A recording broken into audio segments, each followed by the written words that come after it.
কি চাও আমার কাছে? কিছু তো চাইনি আমি। চাওনি তা ঠিক, তবু কেন এমন ঝড়ের মতো ডাক দাও? জানি না। ওদিকে দেখো, রোদ্দুরের উপর মতো জল, তোমার চোখের মতো দূরবর্তী নৌকো, চতুর্দিকে তোমাকেই দেখা। সত্যি করে বলো কবি, কি চাও আমার কাছে? মনে হয় তুমি দেবী। আমি দেবী নই। তুমি তো জানো না তুমি কে। কে আমি? তুমি সরস্বতী। শব্দটির মূল অর্থে যদিও মানবী, তাই কাছাকাছি পাওয়া, মাঝে মাঝে নীরা নামে ডাকি। হাসি পাই শুনে। যখন যা মনে আসে তাই বলো, ঠিক নয়। অনেকটা ঠিক, যখন যা মনে আসে। কেন মনে আসে? কি চাও বলো তো সত্যি, কথা ঘুরিও না। আশীর্বাদ। আশীর্বাদ? আমার না সত্যি যিনি দেবী? তুমি তো সেই। টেবিলের ওই পাশে ফিকে লাল শাড়ি, আঙুলে ছোঁয়ানো থুতনি। উঠে এসো, আশীর্বাদ দাও। মাথার উপরে রাখো হাত। আশীর্বাদে আশীর্বাদে আমাকে পাগল করে তোলো। খিমচে ধরো চুল, আমার কপাল নখ দিয়ে চিরে দাও। যথেষ্ট পাগল আছো, আরো হতে চাও বুঝি? তোমাকে দেখলেই শুধু এরকম নয় তো কেমন শান্তশিষ্ট। না দেখাই ভালো, তবে তাই নয়?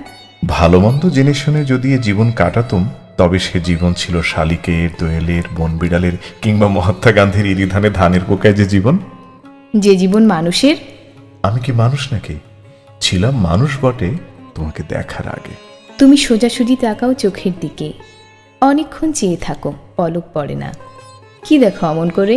তোমার ভেতরে তুমি, শাড়ি সজ্জা খুলে ফেললে তুমি, তার আড়ালেও যে তুমি। সে কি সত্যি আমি, না তোমার নিজের কল্পনা? শোন খুকি, এইমাত্র দেবী বললে। একই কথা, কল্পনা আধার যিনি তিনি দেবী। তুই সেই নীরা, তোর কাছে আশীর্বাদ চাই। সে আর এমন কি শক্ত, এক্ষুনি তা দিতে পারি। তোমার অনেক আছে, মাত্র দাও। কি আছে আমার জানি না তো। তুমি আছো, তুমি আছো, এর চেয়ে বড় সত্য নেই। সিঁড়ির ওপরে সেই দেখা, তখন তো বলনি কিছু। আমার নিঃসঙ্গ দিন, আমার অবেলা, আমারই নিজস্ব শৈশবের হাওয়া শুধু জানি। দেবে কি দুঃখের অংশভাগ? আমি ধনী হব। আমার তো দুঃখ নেই, দুঃখের চেয়েও কোনো সুমহান আবিষ্টতা আমাকে রয়েছে ঘিরে, তার কোনো ভাগ হয় না। আমার কি আছে, কি দেব তোমাকে? তুমি আছো, তুমি আছো, এর চেয়ে বড় সত্য নেই। তুমি দেবী। ইচ্ছে হয় হাঁটু গেড়ে বসি, মাথায় তোমার করতল, আশীর্বাদ। তবু সেখানেও শেষ নেই। কবি নয়, মুহূর্তে পুরুষ হয়ে উঠি। অস্থির দুহাত 10 আঙুলে আঁকড়ে ধরতে চাই সিংহিনীর মতো ওই যে তোমার কোমর। অবোধ শিশুর মতো মুখ ঘষে তোমার শরীরে, যেন কোনো গুপ্ত সংবাদের জন্য ছটফটানি। পুরুষ দূরত্বে যাও, কবি কাছে এসো। তোমায় কি দিতে পারি? কিছু নয়।